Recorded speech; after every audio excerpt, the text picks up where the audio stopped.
రైతులు ఓవైపు యూరియో రామచంద్ర అంటూ అవస్థలు పడుతుంటే అధికారులు మాత్రం ఎలాంటి యూరియా కొరత లేదని చెబుతున్నారు. రైతులకు అవసరమైన ఎరువులు, విత్తనాలు జిల్లాల్లో సమృద్ధిగా అందుబాటులో ఉన్నాయన్నారు జిల్లా కలెక్టర్ స్వప్నిల్ దినకర్.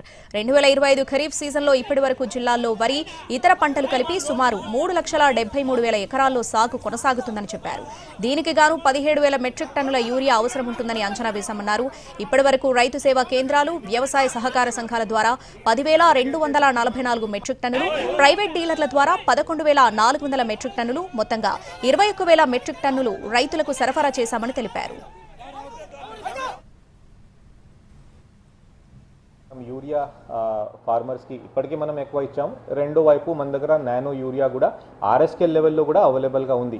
ఆ నానో యూరియాకి ఒక ½ litre bottle equal to 1 bag of urea.